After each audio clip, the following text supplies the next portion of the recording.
안녕하세요. 장연구소의 장엘리입니다. 함께 또 진행을 도와줄 장유진 캐스터 자리해 주셨습니다. 어서 오세요. 네, 안녕하세요. 캐스터 장유진입니다. 네, 장유진 캐스터. 오늘 그래도 장유진 캐스터의 미소를 보니까 제가 조금 힘을 낼 수 있을 것 같습니다. 네. 힘을 내야겠습니다. 그렇죠. 우리 또 시청자분들 굉장히 좀 우려가 되실 텐데요. 이럴 때일수록 저희가 항상 전해드렸던 항상 현금화 비중 좀 늘리시라라는 말씀을 좀 기억을 하셨던 분들은 그래도 조금 아직은 마음을 좀 편하게 가지실 수 있지 않을까 싶습니다. 하지만 매일매일 포트폴리오에 파란불이 이렇게 뜨는 것을 보면은 사실 굉장히 기운 빠지잖아요. 저희 굉장히 많이 걱정이 되는데 그래도 이 와중에 좀 좋은 흐름을 가져갈 수 있는 종목들 다시 한번 발굴해 보도록 하겠습니다. 그리고 어떻게 하면은 전략을 좀 잘 짤 수 있을지에 대해서도 좀 함께 짚어드릴 텐데요. 우선 뉴욕 증시 분석부터 좀 함께 다시 들어가 보도록 하죠. 섹터별 그리고 종목별 흐름 확인해 보겠습니다. 네, 현재 지금 맵을 살펴보시면 빨간색이 지배적인 모습을 확인하실 수가 있습니다. 이어서 바 차트를 통해서 좀 더 섹터별 추이 자세하게 짚어볼 텐데요. 역시 지금 11개 섹터 모두 하락 마감했다는 흐름을 확인하실 수가 있습니다. 현재 지금 최하단에 자리하고 있는 섹터는 소비순환재 그리고 금융주입니다. 각각 2% 내외의 내림세를 기록했고요. 여기에 산업과 기초소재, 기술주까지 전반적으로 약한 모습을 보였습니다. 여기에 3대 지수도 모두 1%대의 내림세를 기록했는데요. 이렇게 전반적인 약세장 흐름 때문에 아무래도 주간 기준으로도 하락 전환한 섹터들이 많았습니다. 현재 지금 주간 바 차트를 살펴보시면요. 헬스케어가 홀로 0.76%의 오름세를 기록한 반면 나머지 섹터들은 하락 전환하는 모습을 보였습니다. 네, 결국에는 헬스케어를 포함한 모든 섹터들이 좀 안 좋은 흐름을 가져갔다 이렇게 해석을 해볼 수가 있겠습니다. 헬스케어도 사실은 오늘을 제외하고는 또 그동안에도 좀 지지부진한 흐름을 면치 못했는데요. 한 주간 흐름까지 좀 확인을 해보셨고요. 이제 이어서 종목별 흐름 하나씩 짚어보도록 하겠습니다. 네, 어쨌든 오늘의 이슈는 사실 오미크론도 오미크론이지만 바이든 대통령의 인프라 투자 법안, 아까 물적 인프라와 또 인적 인프라로 나뉜다라고 했습니다. 인적 인프라에 해당이 되는 1억 7,500만 달러의 지금 인프라 법안 같은 경우는 재생에너지 관련해서 이제 문제가 되고 있다라고 앞서서 김 기자 앵커님이 짚어주셨는데요. 이와 관련해서 전기차 흐름이 안 좋은 흐름을 좀 가져갔잖아요. 테슬라를 포함해서 모든 전기차들 아무래도 좀 타격을 입지 않을까 싶은데 어떻게 보세요, 장유진 캐스터? 네, 현재 지금 아무래도 말씀하신 것처럼 자동차주 전반적으로 타격 입는 모습을 보였습니다. 특히 테슬라가 3% 넘게 내리면서 결국은 900슬라도 내어주는 모습을 보였는데요. 장중에는 893달러 선까지 떨어지기도 했습니다. 여기 지금 지난 렌터카 업체 허츠의 어떤 대량 계약 소식 때문에 이렇게 상승했던 그 상승폭을 모두 반납하는 흐름을 보였는데요. 여기에 대해서 또 구겐하임 같은 경우는 테슬라를 비롯해서 전기차 기업들에게 처음으로 투자 등급을 부여를 했는데 테슬라에 대해서는 중립이라고 투자 의견을 매겼습니다. 한편 지금 일론 머스크 같은 경우는 계속해서 트윗 관련 올 하반기 내내 이슈를 좀 몰고 다니는 인물이었는데요. 여기에 올해 110억 달러 이상의 세금을 낼 것이다. 이런 트윗을 또 한 번 올리면서 자신이 미국에서 역사상 세금을 가장 많이 낸 사람이 되지 않겠느냐. 네. 이런 이야기를 좀 하기도 했습니다. 이렇게 지금 테슬라 관련해서는 사실 조금 아쉬운 소식들이 많이 나와 있는데 벤진가에서는 앞으로 조금은 기대를 해볼 만한 어떤 전망에 대해서 좀 보도를 했습니다.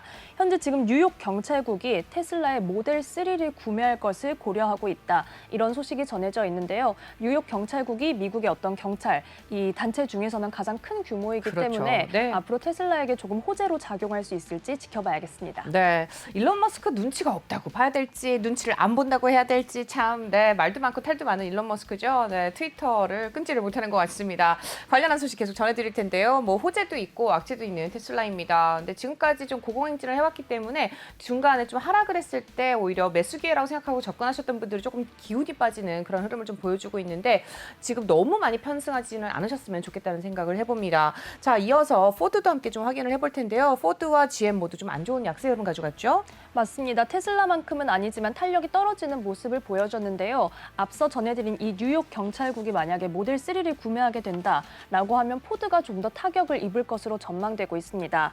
현재 지금 기존의 미국 경찰국에 차량을 가장 많이 공급하는 기업이 포드이기 때문인데요. 현재 지금 포드에서는 이 경찰국에게 전기차로 전환을 할 때에는 우리 회사의 머스탱 마하 2를 구매하는 게 어떻겠냐 라고 권유를 네. 하고 있는 것으로 알려지고 있습니다. 과연 지금 이 경찰국의 전기차 전환, 이 승자가 누가 될지 앞으로 지켜봐야겠는데요. 포드는 1%대 내림세 19달러 선에 거래를 마쳤습니다. 네, 이렇게 되면 만약에 신규 진입을 노려본다 그러면 이제 골고루 사야 될지 아니면 한쪽에 그냥 베팅을 해야 될지 좀 고민이 되실 텐데요. 그래도 이와 관련한 이슈에도 계속해서 귀 기울이시면은 투자 전략이 될 수 있을 것 같습니다. 하지만 단기적인 상승 좀 노려볼 수 있겠지만 당분간은 장세가 굉장히 변동성이 심하다는 점 유념해 두시기 바랍니다. 하루하루 마음을 좀 막 어떻게 해야 될지 모르겠다 이런 분들은 조금 그냥 관망하는 태세를 취하시는 게 더 좋지 않을까 싶습니다. 포드까지 확인해 보셨는데요. 우리 그 밖에도 니오 중국 쪽이죠. 네, 니오 관련한 또 종목들 함께 확인해 보죠. 네, 니오는 굉장히 좀 신형 모델을 공개를 했음에도 불구하고 주가가 최근에 계속해서 약세 흐름을 가져가고 있습니다. 여기에 지난 간밤에도 52주 신저가를 기록하는 모습을 보였는데요. 우선은 지난 주말인 18일에 니오데이에서 ET5라는 전기차 중형 세단 모델을 공개를 했습니다. 여기에 지금 사전 예약 대수가 니오의 역대 최고치를 기록했다라는 소식도 전해져 있고요. 어떤 시장이나 어떤 평가도 지금 긍정적인 상황이기 때문에 테슬라의 좀 대항마, 모델 3의 대항마가 될 수 있을까 시장에서는 점치고 있는 분위기입니다. 다만 지금 주가가 간밤을 포함해서 6거래일째 내림세를 기록하면서 30달러 선을 내어주는 모습 보였는데요. 니오는 전기차주 전반적인 약세 흐름 속에 6% 넘게 내리며 28달러 선에 거래를 마쳤습니다. 네, 이렇게 해서 또 중국의 전기차죠. 니오에 관련한 소식과 함께 주가까지 확인해 보고 오셨습니다. 자, 전기차 하면 우리가 빼놓을 수 없겠죠. 리비안과 루시드 또 함께 확인을 좀 해볼 텐데요. 리비안부터 확인해 보겠습니다. 리비안 오토모티브 지금 전거래일 대비 7.9%나 하락하는 흐름을 좀 보여주네요. 맞습니다. 그러면서 그 전일장에 이어서 또 한 번 52주 신저가를 기록하는 모습을 보였는데요. 아무래도 지금 그 전에 연간 생산 목표치를 달성하기 어렵다고 밝힌 것이 크게 타격을 입히고 있는 상황입니다. 여기에 리비안은 다시 한번 89달러 선에서 거래를 마쳤습니다. 네, 저희 이제 장 연구소에서도 리비안과 리시드 쪽에서도 특히 리비안 같은 경우 좀 좋은 흐름을 가져갈 것이다 예측을 해드렸던 만큼 조금 안타까운 소식이 전해졌습니다. 인프라 투자 법안의 좌초 위기가 오면서 이런 상황이 좀 벌어졌는데 조금 더 향후 추이를 지켜보시는 게 좋을 것 같고요. 아직은 섣부른 판단하지 않기를 바라겠습니다. 이어서 루시드 확인해 보겠습니다. 네, 앞서 테슬라의 투자 등급을 중립으로 매겼던 구겐하임이 루시드에 대해서도 역시 첫 투자 등급을 중립으로 매겼습니다. 사실 지금 이와 관련해서 전기차 시장에 대한 좀 장기적인 전망도 내놨는데요. 어떤 소비자들이 전기차를 채택하는 것이 장기적으로는 긍정적인 추세에 있다. 글로벌 친환경 정책 등에 있어서 분명히 장기적으로는 긍정적인 추세에 있지만 단기적으로는 조금 수량이 감소할 것이다 라고 분석한 것으로 전해졌습니다. 여기에 루시드에 대해서는 시장 점유율이 확대가 되려면 2025년 정도가 되어야지 어떤 시장 점유율이 좀 확보해 나갈 것이다. 이렇게 분석을 했는데요. 여기에 루시드는 5% 넘게 내리고 애프터마켓에서도 소폭의 내림세를 더했습니다. 네, 일단 인프라 투자 법안의 문제가 좀 해결이 된다고 하면 장기적인 관점에서는 여전히 좋은 흐름을 가져갈 수 있을 것 같은 두 전기차 종목에 대해서 좀 알아봤습니다. 이렇게 해서 루시드와 또 리비안에 대해서 좀 알아봤고요. 바로 이어서 이제 간밤에 실적 발표를 한 나이키 확인해 보도록 하죠. 네, 나이키 주가 어땠나요? 네, 나이키는 정규장에서는 1%대 내림세를 기록했습니다. 하지만 지금 시간외 거래에서는 이 낙폭을 모두 상쇄하고도 더 강한 흐름을 보여주고 있는데요. 네, 162달러 선에 현재 거래되고 있습니다. 나이키가 장 마감 후에 예상치를 상회하는 호실적을 보고했습니다. 지금 공급 차질, 어떤 공장이 좀 돌아가지 못하고 이런 문제들이 있었음에도 불구하고 북미 시장에서 굉장히 강한 수요가 나타났던 것으로 분석되고 있는데요. 시장에서는 나이키의 이번 수익을 112억 5천만 달러 선으로 예상했습니다. 하지만 이를 뛰어넘는 113억 6천만 달러의 수익을 올렸다고 보고해왔습니다. 네, 나이키에는 또 좋은 호재가 작용을 했습니다. 어쨌든 실적 발표를 통해서 나이키 주가 다시 한번 상승하는 흐름을 가져갈 수 있겠습니다. 자, 우리 이제는 또 앞서서 살펴봤던 섹터 중에서 유일하게 좀 좋은 흐름을 가져갔던 헬스케어주 관련해서 좀 확인을 해볼 텐데요. 헬스케어 지금 눈에 띄는 게 아무래도 화이자만 파란불이 들어와 있네요. 네, 맞습니다. 지금 화이자가 초록불을 켜냈고 모더나도 좀 떨어지는 흐름을 보여줬습니다. 여기에 사실 간밤에 그리고 어제 오후부터 노바백스 관련된 소식이 계속해서 나왔는데요. 먼저 노바백스를 확인하고 돌아오도록 하겠습니다. 네. 네, 노바백스 우선 어제 저녁에 전해진 소식으로는 유럽의약품청에서 노바백스의 조건부 판매 승인을 권고한다. 이렇게 입장을 냈습니다. 여기에 유럽연합 집행위원회의 최종 결정만 남아있는 상황이었는데요. 역시 새벽 사이에 긴급 사용 승인을 권고한다라고 이렇게 지침을 냈습니다.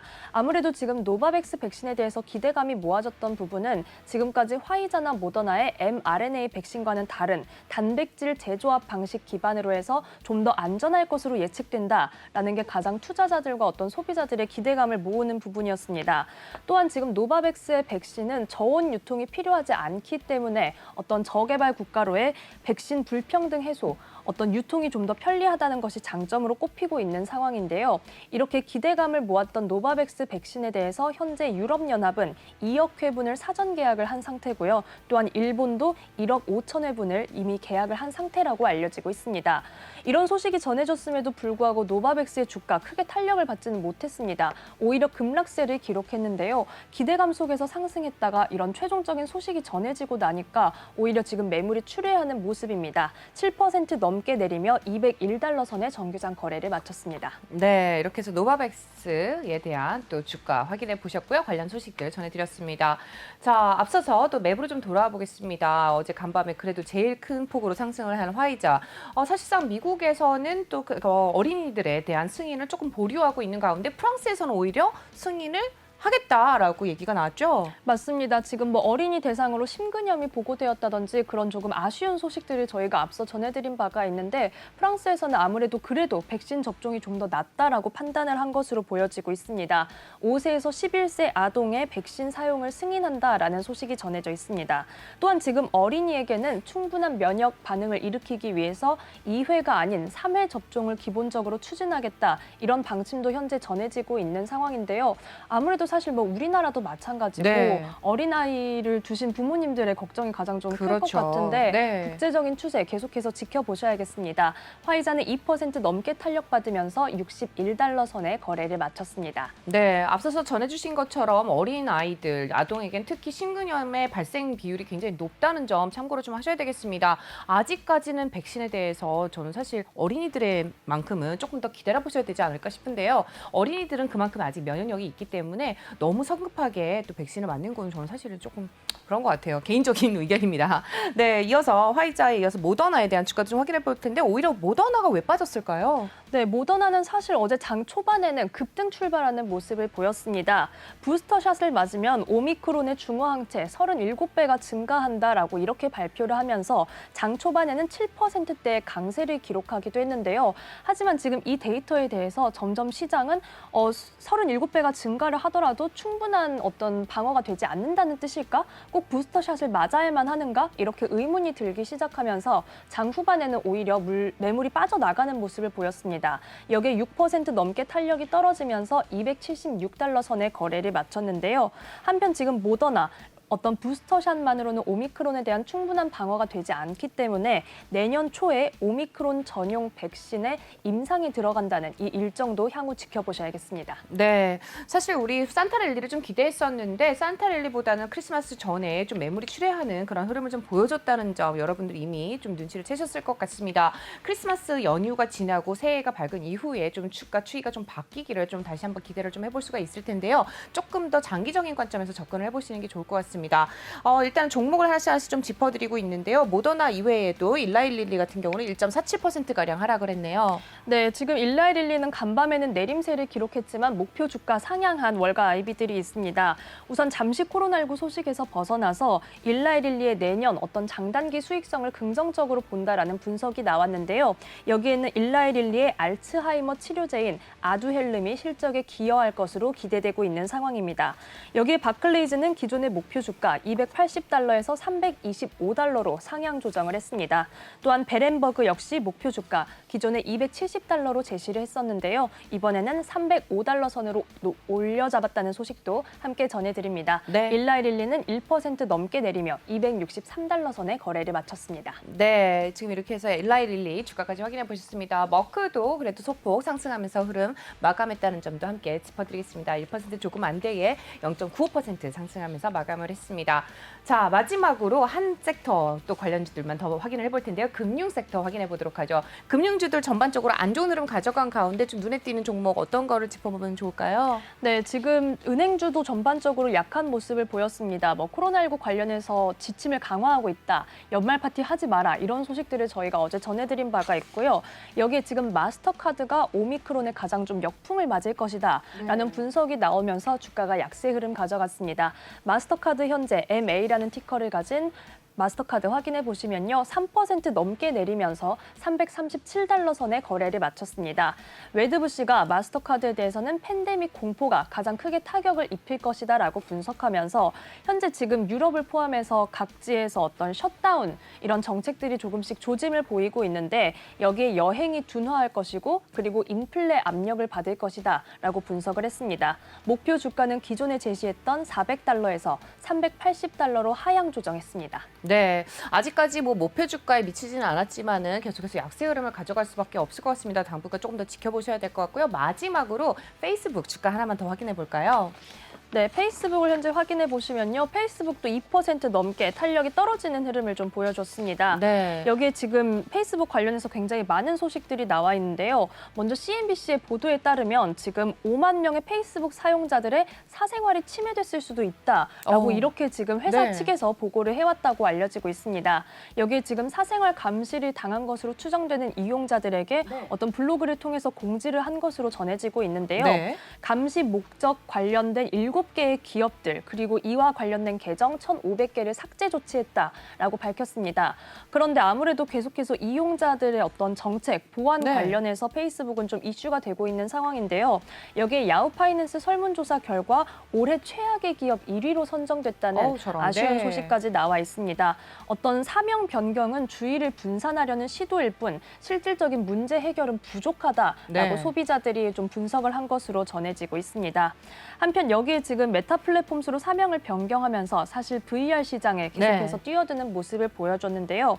미국의 현재 무역거래위원회는 VR 피트니스 앱인 슈퍼내추럴 인수 조사에 들어간다는 소식이 전해졌습니다. 여기에 지금 페이스북 계속해서 메타 플랫폼스 계속해서 VR 시장에서의 점유율을 확대해 나가고 있는 상황인데요. 올해 2분기에만 VR 장비 220만 대를 판매하면서 전년 대비 130%가량 증가한 것으로 전해지고 있습니다. 이렇게 지금 해당 시장에서의 어떤 지위를 넓혀가고 있기 때문에 이와 관련해서 조사 결과도 어떻게 전해질지 저희 장연구소에서 전해드리도록 하겠습니다. 안녕하세요. 내외경제TV의 장유진입니다. 저희 내외경제TV의 다양한 영상과 콘텐츠 잘 보고 계신가요? 더 많은 영상과 콘텐츠를 원하신다면 지금 왼쪽의 버튼으로 저희 채널을 구독해주세요.